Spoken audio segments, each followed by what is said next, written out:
Welcome, everybody. This is another Q class. The piece you were just listening to was a piece performed by Orchestra 2001, a viola concerto by Andrew Rudine, played by our guest today, Brett Deubner, who's doing something on basically performing and self-promotion. And Brett's an excellent candidate for this. We couldn't really have a better guest. Not only is he a faculty, one of the viola faculty at the school and coaching some chamber music, his credits are pretty long. He's played solos with many groups, including the New Jersey Symphony. He has about 50 viola concerti dedicated to him. He's played with Grand Rapids Symphony, Knoxville Symphony, Michigan Philharmonic, Pinchas Zuckerman, Tokyo Quartet, Vermeer Quartet. And we're lucky to have him here as a guest, and we're lucky to have him as one of our faculty. And before I turn it over, I'd just like to remind everybody, if you put it on speaker view, you'll get to see Brett and his beautiful red room. You should probably wear headphones. And as I say that, I'm going to put my headphones on because I forgot. So take it away, Brett. Thanks for doing this with us. This is a great. Well, everybody, what we'll do is you can put questions in the chat. Brett's going to talk, and I'll kind of monitor and add them when necessary. And if your question wasn't answered at the end, you can ask it. So take it away, Brett. Thank you. Thank you, Michael. It's a real pleasure to be one of the speakers for Q Talks. This is definitely an unusual time that we are experiencing. And yesterday we had our first viola performance experience class, which was a lot of fun because all of the violists went around and took turns talking about how the pandemic has affected their lives and how it's been an incredible time for reflection and maybe even redirection in terms of what's really important. So to that end, I thought I would talk a little bit about a topic that's really important to me, which is how to be your own best advocate, because nobody knows you more than you do, right? So I think in some ways we all have to develop these business skills, whether you're going into a performance in an orchestra or a quartet, or you're going to be a music teacher in a public school or a private school, or you're going to be a conductor or a composer. All of these disciplines in the arts needs to be backed up by some street smarts, knowing how to talk to people, knowing how to get people interested in your story and what you have to offer. I think it was about a year ago, I was playing a concerto out in Ada, Ohio, Ohio Northern University.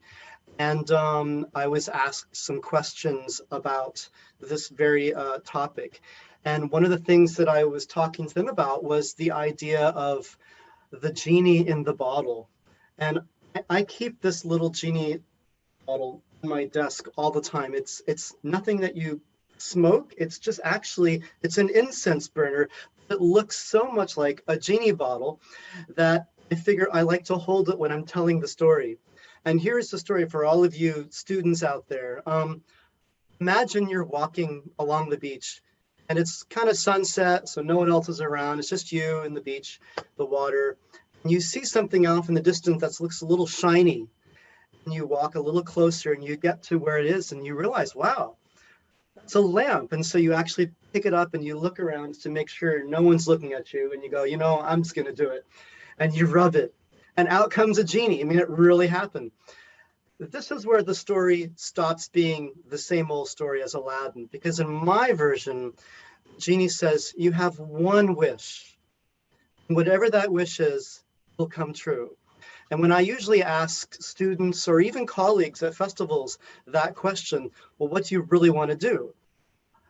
It's kind of a scary moment for them, and especially when you're coming into school, we're thinking of options. Maybe we're doing or entering into a degree because it's our backup degree, or maybe it's, you're not really sure what you want to do, so you're going to try a bunch of different things.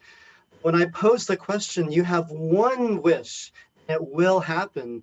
Usually students say, oh, well then, that's easy. I want to be. And I said, well, then do that. Okay. Don't spend 4 years on a backup plan. That's a lot of money, you know. And believe me, this is not about music performance music versus music ed, because as I tell my entering freshmen this year, the ones that are music ed majors, I say, listen, I hate to break it to you, I'm going to work you just as hard as the performance majors. In fact, maybe harder, because you've got an even crazier schedule. And then for the performance majors, I tell them, listen, no matter what you think, you're going to teach, because we all teach. I had no idea I'd be teaching, especially at a great school like Queen's. So that was sort of the way I like to break the ice to these students. So, you know, the idea is that you basically are what you think you are. And that's one of the reasons I'm so thrilled to do what I do, which is I get to play music for people everywhere. And then when I'm not doing that, I get to come to Queens and work with my students and amazing colleagues here. So that's something that's really near and dear to me as a musician and a teacher. So one of, I think, the most important things about finding your passion and finding that little niche, that thing that makes you stand out, is that there's a lot of people out there doing this. But the difference between you and the next person isn't necessarily how good you play. It's about how creative you are about getting the message out there, right? I like to imagine, you know, playing Mozart. You know, I'm not going to play Mozart in leather. That's for darn sure. But I want to think about getting Mozart out there in a very unusual way, maybe using different kinds of media techniques, you know.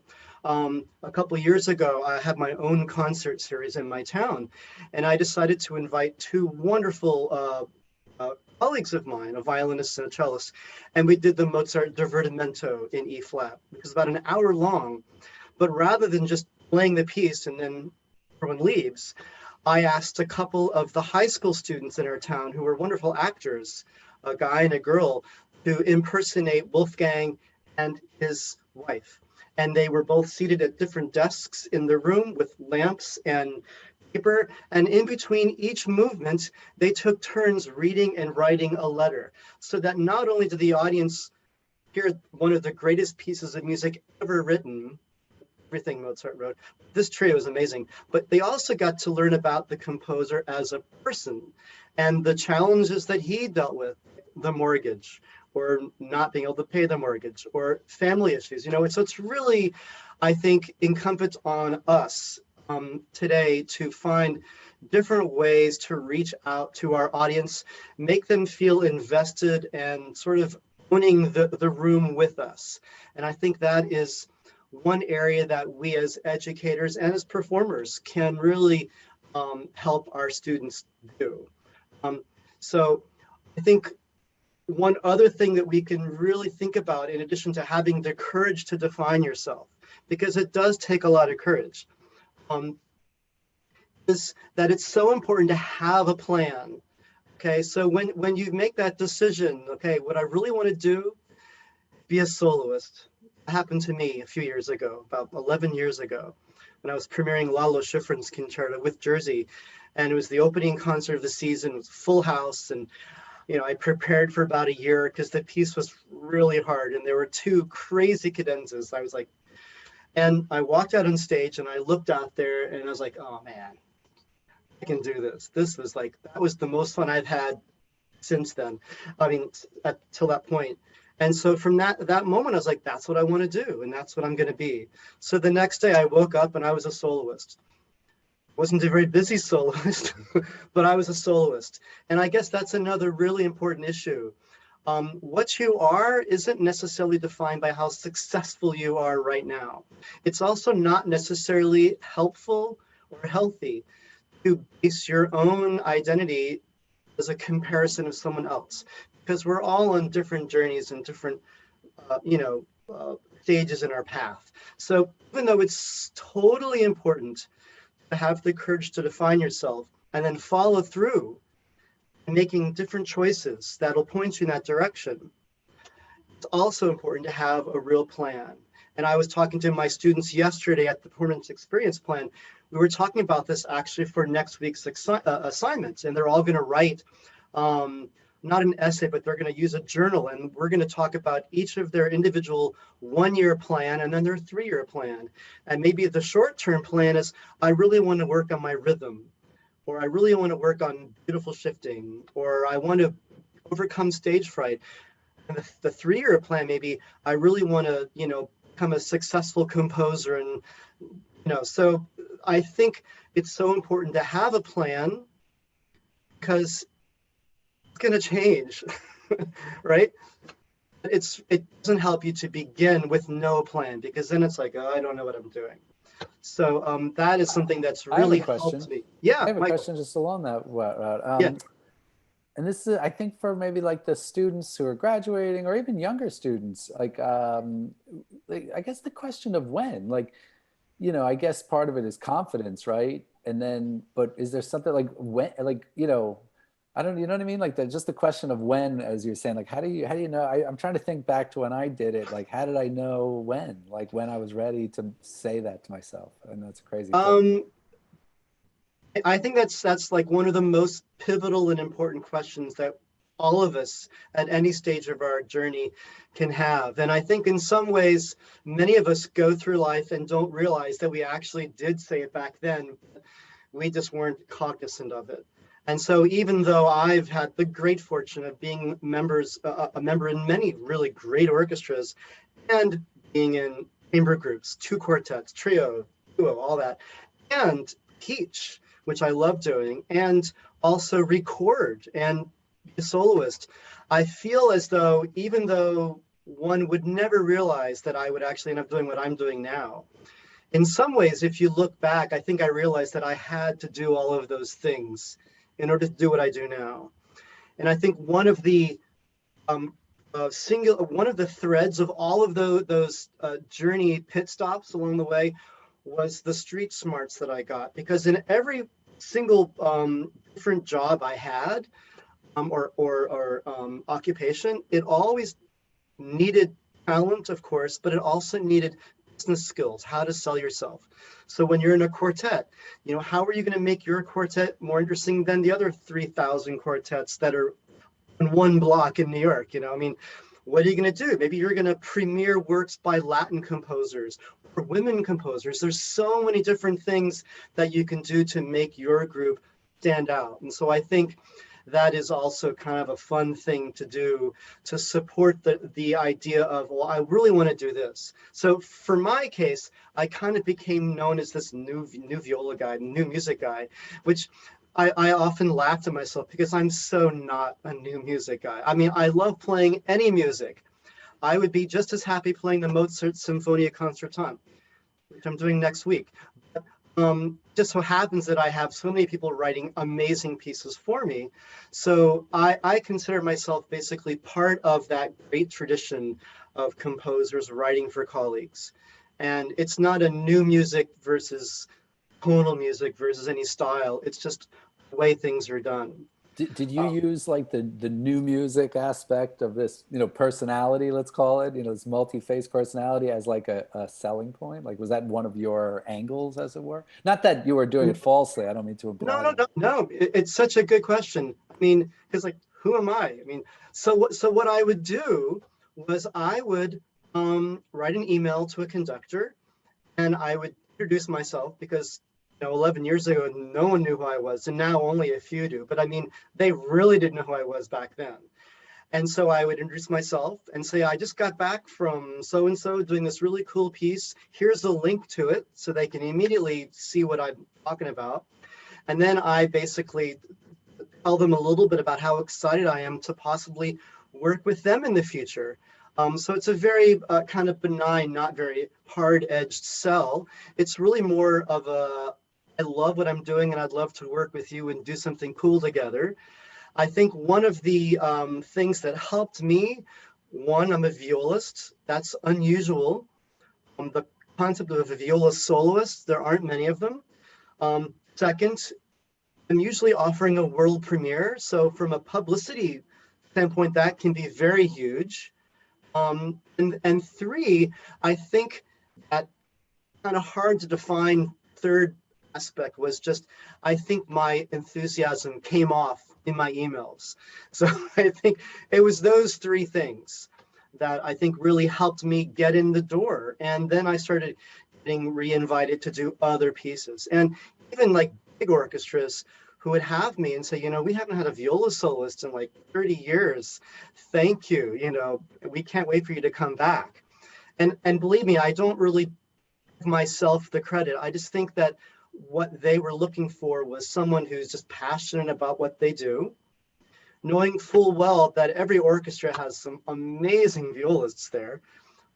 They're amazing concert masters too that can play really well. So it's not really about how good you are.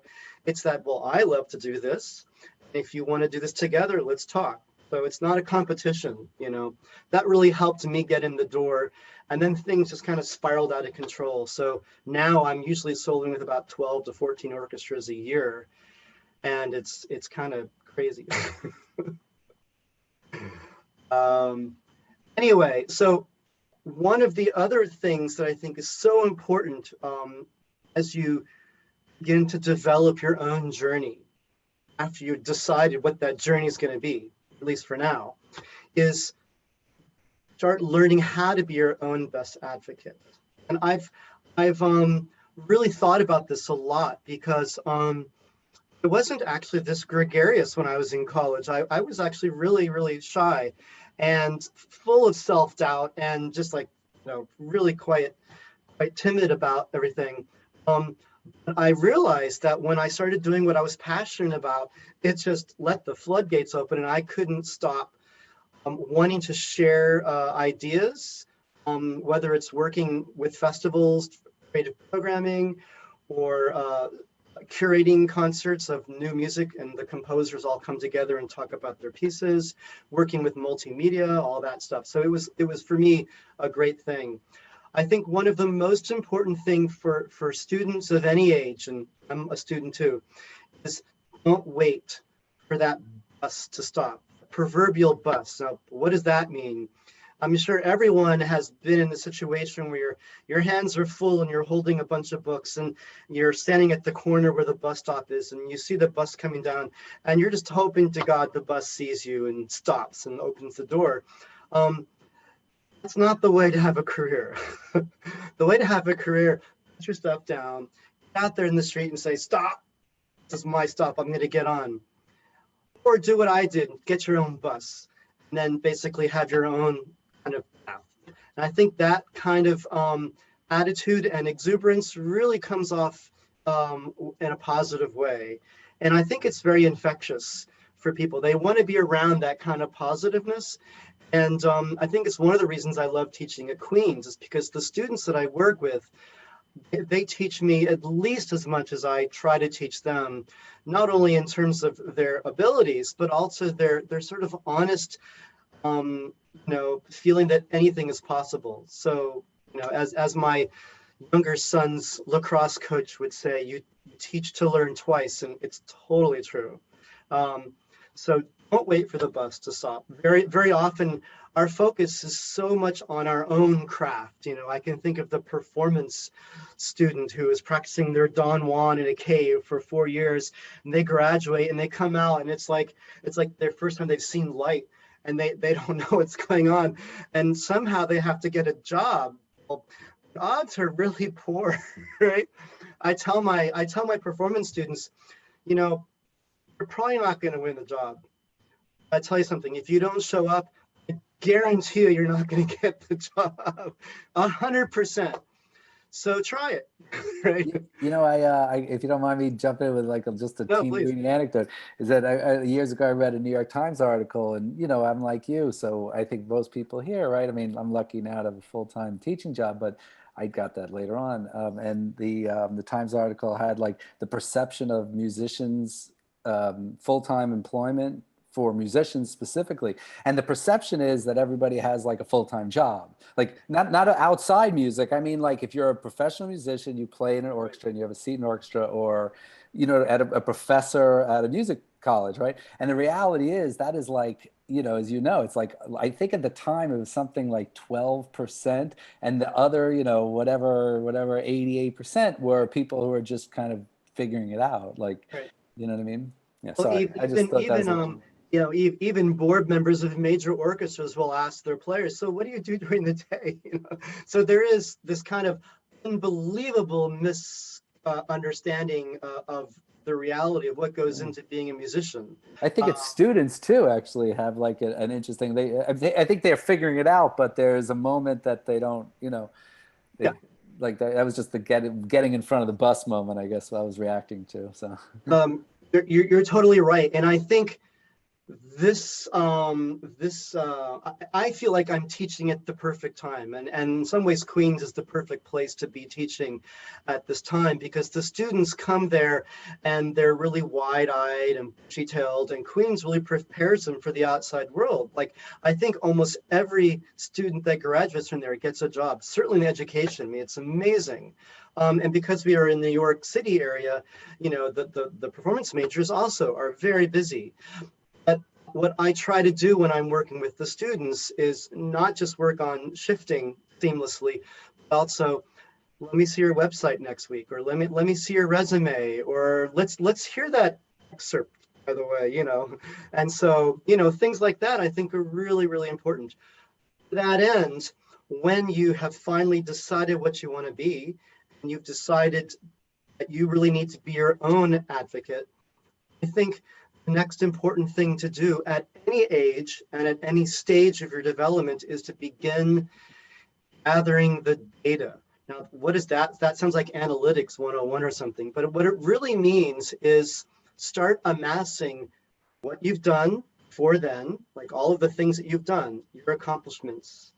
When you were concertmaster in Allstate, who is the conductor?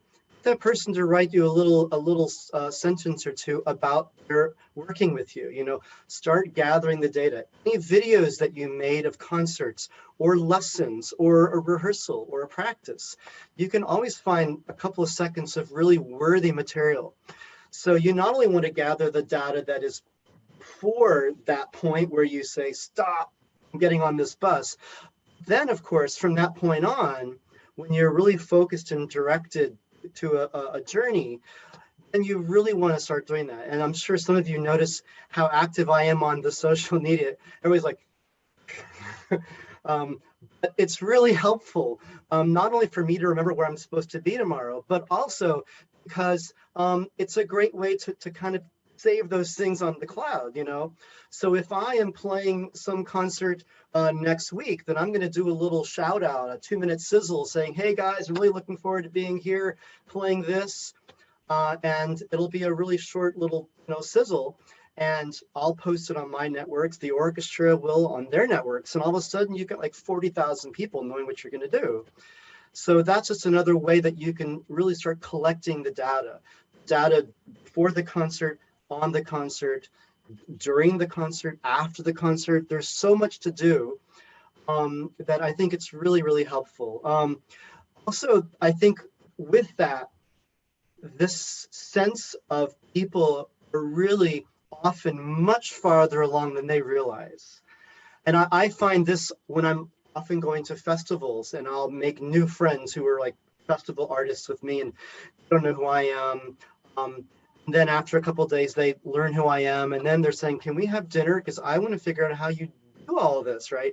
And so we have dinner, and usually we have this kind of conversation, and I'll tell them how I do what I do. And they'll be like, "Gosh, I wouldn't even know where to begin." And so I'll ask them, "So what have you been doing?" And I'll get them to realize, wow, I've actually done a lot. So, for someone who's in their 20s and 30s and 40s, there's a lot of backpedaling when it comes to the data collection that they need to do to sort of, it's like a huge messy sock drawer, and you got to put them in pairs and get them ready to wear from that point on. So I think that'll really help. Mention reaching out to mentors. It's really helpful. Don't assume, especially for like the young conductors, if there are any out there, or young composers, Um, don't assume if you're reaching out to legendary composers or conductors that they're not going to be interested. They're going to be very interested because that is them taking a part in the sustainability of their craft, you know. And I think to some degree we're all like that in the arts world. It's not really about us, it's about it, it's about the project. So I think that will also really help all of us on our journey. um, the other thing I was mentioning was in terms of creating your own experiences and connecting with your audience using video. I tell my students, even if you're working on the Hinnemith der Schwanendreher for the first week, work on that first phrase and record it and listen back and follow along in your part. Um, Very often I get asked on these kinds of Q&A interviews, do I treat new music differently than music that wasn't written for me, like Walton or Bach or Domitz? And actually, I often tell them, no, I don't treat them differently, because the advantage I feel I have working with the composer in real life is that all I'm focused on doing is getting their story out the way they want it told. So it's not about me, and I think that really goes to help me not feel nervous when I perform. Um, so then when I'm going to play the Stamitz or the Mozart or whatever, I try to look at that from the lens of it being fresh. And often I'll write my own cadenzas because it's a lot of fun, and it's a great way to kind of make it fresh. Photography is a great thing. I don't know how many people are closet photographers. Whenever I post a picture on Instagram with my viola or something like that, and I put hashtags, and I don't put the word photography, it's like easily 3,000 less followers instantly. So the word photography or travel are huge.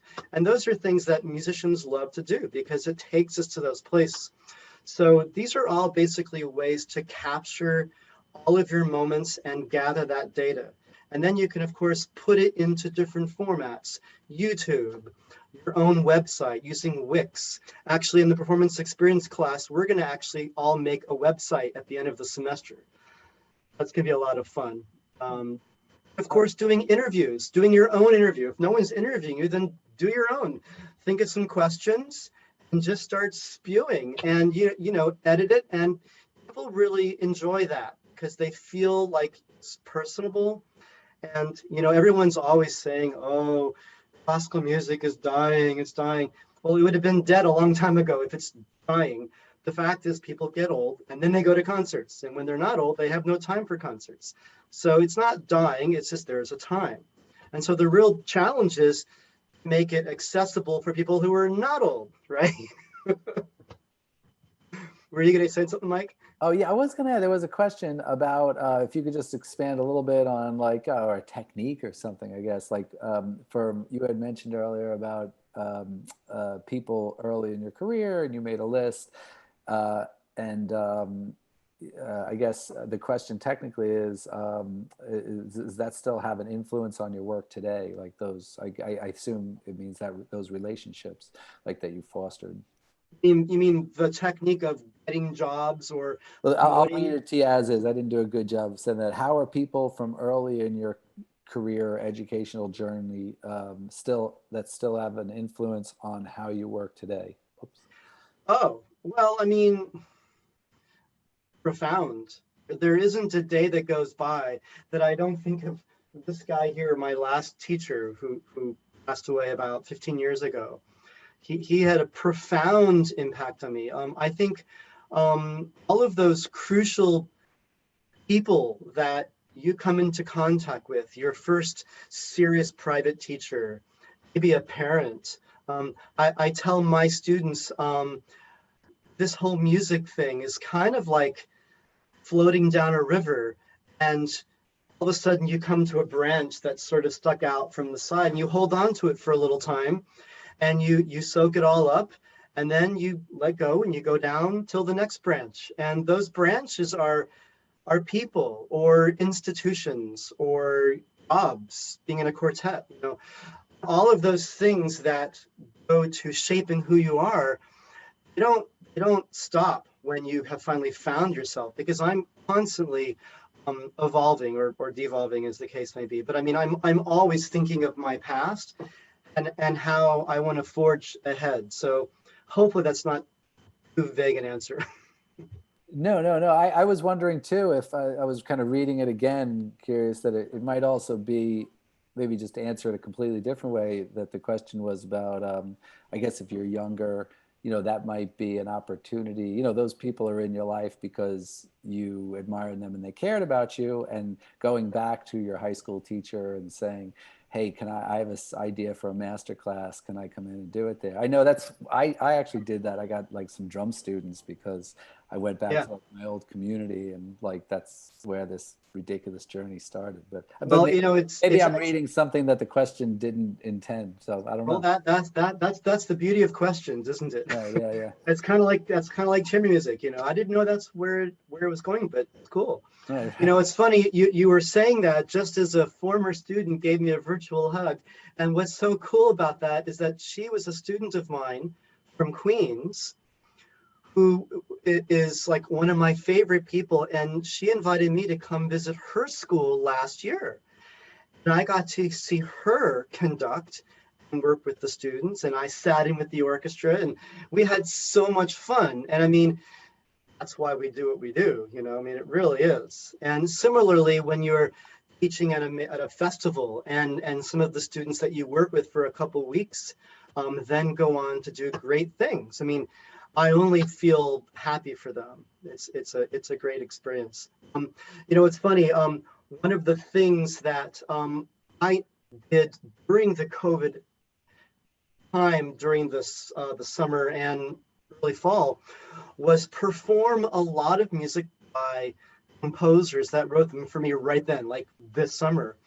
And I think we actually have a cue for one of those pieces. This is actually from a collection of 12 viola caprices that this amazing composer from Sicily, from Palermo, called Maurizio Bignone, and you have to go like that or else this doesn't sound right. So he wrote number 4. It's called Arpeggiata, and it's really cool. So I actually learned 4 of them this summer, and they were like really hard. What I did was I would work on them for like 2 days, and then I would videotape them and put them through Audacity to get a little more reverb. And I think I actually sent one to Carlos. If you guys want to see what I was doing, opposed to what doing Fortnite, was actually learning one of these pieces. We'll let Carlos. I'm sure Carlos is Okay. queuing it up.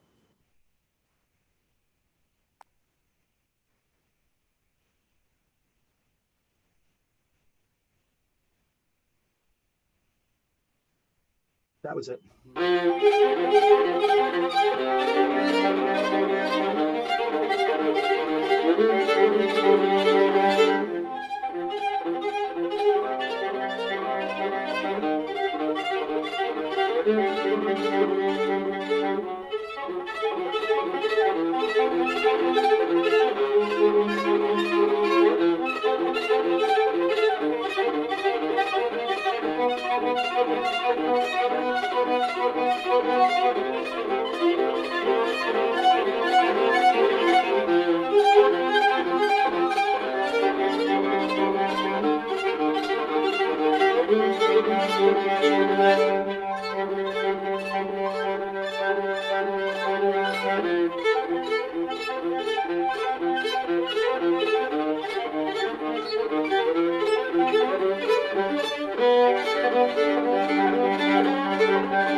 Wow. Oh my goodness. I'm so glad you teach at Queens College. Thank you. I was thinking, it's just me, or why am I sweating right now? Yeah. Wow. That was wow. Everybody. Yeah, that was wow. Amazing. Thank you. Thank you. Yeah, he's such an Remarkable. amazing composer. Wow. That was Um, killer, man. Good yeah, job. it was fun. It was fun. Um, so that's what I was doing while my kids were home, online classes and all that. That's something that really I enjoy. I enjoy bringing new works to life in different styles. Recently, I got into playing multiple parts. So I just finished a crazy CD of the music of Stanley Grill, where I did works for 2 violas, 3 violas, and 4 violas. And they're so beautiful. It's really cool stuff. So That makes me want to go practice. So you inspired me. I'm thinking about how actually little makes me realize I have to practice. please. um, but at any rate, so that's what I was doing. And of course, what I did was I made it myself and I put it to iMovie and then I post it and then people talk about it and it helps the composer because they're like, can I share it? I go, absolutely. And so then everyone knows about this guy and everyone's helped. And I think that's one of the things about social networking is the whole concept of birds of a feather really do flock together. And when I've worked with some really older, more senior composers, and I try to get them to kind of jump on board, like, I'm sorry, I don't do that, And I said, you got to do it. This is the age, And I think it's a great way for college students and young professionals to really get out there and put yourself out there in a real genuine way, because you're going to have a lot of supporters. Certainly for viola, there are viola groups. There's International Viola Society, American Viola Society. All of these countries have their own viola groups on Facebook. In LinkedIn, they have conductor guilds where there's like 10,000 conductors. And yes, I've written to all of them. So, I mean, it's really crucial to do that and get that out there, The other thing is, I think it's so important to surround yourself. This is mostly for the students. So important to surround yourself with people that inspire you, people that make you better. And of course, when we're dealing with a pandemic and we can't get out there, YouTube is a great resource. For instance, that amazing French-German violinist Augustine Hadelich has done some incredible, almost daily YouTube 3-4 minute lessons on this technique or this tick. I mean, I'm like, I have my breakfast and I get my Augustine every day. I mean, he's that amazing. And so I think that's an opportunity there. To really do those kinds of things. Find your inspiration. Some of my inspired heroes are David Oistrakh and Yasha Heifetz, of course, and Misha Elliman and Nathan Milstein. And then composers like Bruckner. I love to listen to Bruckner a lot these days, and listen to great conductors. Listen to Bernstein's uh, Young People's Guides. All of those, they're all on YouTube. You know, or listen to the live classes of Nadia Boulanger instructing little tykes like Anders Schiff. He's like Menachem Pressler, incredible videos of learning. So that's something that you can do during COVID. But then when it's a little bit more able to kind of come out and be more socially in contact, it's all the more important to surround yourself with the people like that. I like to think of it as a tennis player. You want to play with people who are better than you, so you get better, right? There's no point in playing someone you can always beat. It's not really that helpful to you. And the other thing I think is really cool, talk to your colleagues, talk to your adults, your parents, your friends, talk to your friends' parents. Everyone has an interesting story to tell about where they came from musically. I'm always telling my own kids this because they're in college and they're thinking about what they're going to do, and I was like, listen, you have all these friends and the parents all like you. Talk to the parents. Say, so Mr. Smith, where did you go to college? And how did that relate to what you do now? And first of all, they're going to be like, wow, my son never asked me that. And they're going to sit you down and talk for like an hour, and you'll have a friend for life, if not an interview waiting for you, right? So, I mean, it's really kind of, a no-brainer. All of this material is just waiting for you. So in that regard, I think it's a really good time to be a student. Okay. I haven't really seen the chat list. Are there anyone who has a question that I haven't gotten to? Yeah, if we do have questions, people were asking, and I was kind of piping them through to you. Yeah. So. Yeah.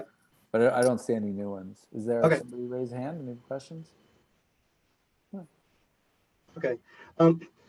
So anyway, as I was saying, is I think college is a great time to try things, even though I was talking to my students this week about having a plan, having a focus. Now, of course, they're all studying viola in some form or another, but have a plan and try things out, because it's the best place to create your own opportunities. You can try things, you can fail, and it's okay. It's college, right? It's totally a great time to do something. I think another idea when it's about having a plan is to have regular updates with yourself. Kind of check in. So am I doing what I should be doing? Do I feel like I'm actually going in a forward place, or do I feel stuck? And sometimes stuck is not really stuck. It's just that you've hit a plateau and you just have to kind of swim around in that area for a little while and soak it up, and then soon you'll bust free and you'll go to the next place. In some ways, that to me reminds me of a story that I like to tell. The idea of climbing a tree. Very often trees have no branches for like the first 5 or 6 feet, and then there are branches. And so that first part is kind of hard because you're shimmying up a tree, and it's like the hardest part. You could call that those first 18 years perhaps, right? And then finally you get to some branches. And it's like, oh my God, this is great. I'm going to build a tree house here and just kind of call it a day. And that's most people, which is fine. But if you're one of those people that says, there are more branches up there, maybe I'm just going to keep climbing up and see what happens. And you just keep climbing, climbing, climbing. And when you get to the very top of the tree top and you go through the branches, you're like, wow, no one's up here. Right? So why not do that? Right? So in some ways you have to be a little naive and a little crazy. And I think if you do that in combination with gathering data, talking to people, having a plan, be organized in your insanity. And I think it'll really bear fruit. You know what I mean? Sure. We have a question about just teaching over Zoom. You have any recommendations? Well, I am incredibly untech when it comes to that. I have finally decided Zoom does work well for me. One of the things that at the beginning of this, because a lot of the festivals that I would teach at in the summer, of course, didn't happen. So I created weekly, for about a month, one day a week, group classes for these violists from Ecuador or Italy or wherever, because of course they're all bummed that we didn't get to hang out together. So we would each play for like 10 minutes. And the hardest thing at first was getting them to realize how we need to make sure our phone is horizontal and not vertical. And very often the phone is like this, so you're looking up at the ceiling. Or the worst thing, they put the phone on the music stand where their music is. So then you're like this. So all you can see are their nose hairs and you can't see their arms, right? And so that's a problem. So there's all of these like crazy things. And it took, I would say, my entire community, like my community, about 2 months to get it right. It is interesting. There was, I forget the platform that people were talking about in one of our meetings where I guess this is kind of what you're talking about, but there was like a shift, like the people who are doing this platform, it has limitations. And instead of looking at like, okay, I have a concert, how do I now fit it on this little screen? They just like turned it upside down and they said, this is now our canvas. Yeah. How do we fill it? And it's the platform, I forget, maybe I'm not, sorry, this is where my oldness comes through because, but like, I'm not sure if it's Instagram or TikTok or one of those, but they format it so it was exactly that length. And then that was the canvas. So they did music things where everybody, it was just amazing at the level of creativity. I would have never thought, you know what I mean? Like I'm thinking like how to fit what I do there. And the next generation is already starting to say like, okay, here's the canvas. I can go forward with this, I think one of the amazing things about just human nature is that, one, there's no such thing as an original idea. If I've thought of it, countless numbers have as well. So that's good because it means that we're going to continually evolve and think of more creative ways to do things like this. And it kind of took me a little bit of a wow, I could have had a V8 moment about a week ago when a friend of mine was telling me, Brett, next year it's not going to be that there's like no pandemic. It's still going to be here, just that we're going to figure out how to coexist with it a little better.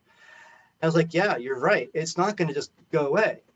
Even with a cure, it's still going to be here. And so in some ways, this is a great opportunity this time where we're really getting more adroit at tech and using the internet and using all the social platforms. So I think in some ways, it's going to make us better at what we do. It's going to force us to be more clever and more contemporary in how we reach people. And I think that's only a good thing, Thanks. This has been like completely fantastic. And I appreciate the time with doing this. Is like,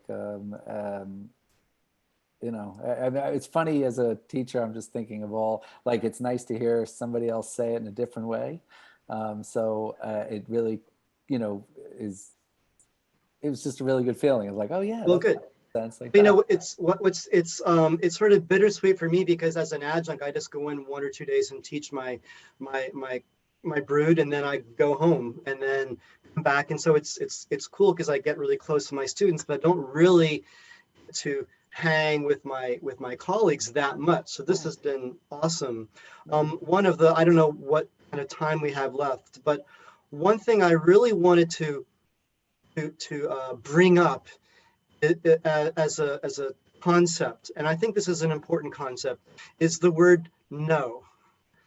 What does no mean? And I think we've all dealt with the word no, whether it's an audition.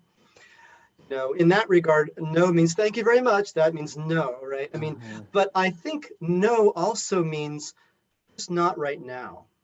And I think that's so important when you're trying to propose to a conductor a project. For example, sometimes not now is just not now. Sometimes it's a positive response. They took the time to actually answer you. And very often, if I write an email to 70 conductors, I'll get 20 responses the next day. Well, what's the business model? 2%? That's way over 2%, right? And from that, maybe I'll actually get 3 engagements the next year. Well, that's just ridiculous. In one night, what manager can do that? None. That's why, And so here's a funny story that actually turned into something really good. the conductor, Stephen Baez. I had been talking to him for probably 5 years. And he was very, very friendly. And every 6 months or so, I would just send another email of a piece that I just did, a new premiere or whatever, with a link. So he is constantly hearing me, and and so anyway, after about 5 years, he called me one October and said, listen, I want you to know you have been at the top of my list for like 2 seasons, and we are finally at the place where we can fit you in. And I have 3 orchestras. How would you like to play Daniel Poor with all 3 of them? Like, okay. So sometimes it's actually worth keeping going and never ever get frustrated. A no just means not right now, maybe sometime later. So if that little story gives you a little courage to keep going, then good. Yeah, yeah, it definitely does. I have a And I friend. think we actually have a link to one movement of that piece that I did in Portland Oh, great, yeah. from this past last fall, I think. And before you do it, and I'm assuming, or I didn't know. I don't want to cut you short. No. It was like an outro. I forgot to get that cue. Well, that's up to you. I mean, I have a Oh, no. lot of things we can talk about, but maybe we can listen to this, and then if there's any questions, we can just end with that. Okay, sure. And just there was a question about this is a little separate going on about the Zoom. Just know Zoom is new, but yeah, you have to re-download it. Sorry, because you had mentioned Zoom, and then it kicked off a bunch of questions people had about just. Okay. All right. Let's Carlos. Do you want to play? Yeah, perfect. Thank you.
That's beautiful. Thank you so much, Brett. That's Oh, really it's a pleasure.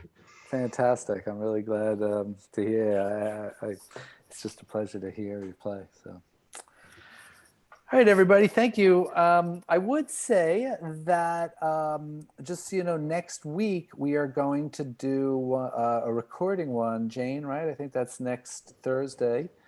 And we'll send out information. And I need to, of course, thank Jane Cho, who's here, and Carlos Ponce, and Justin Chicarco for doing a great job.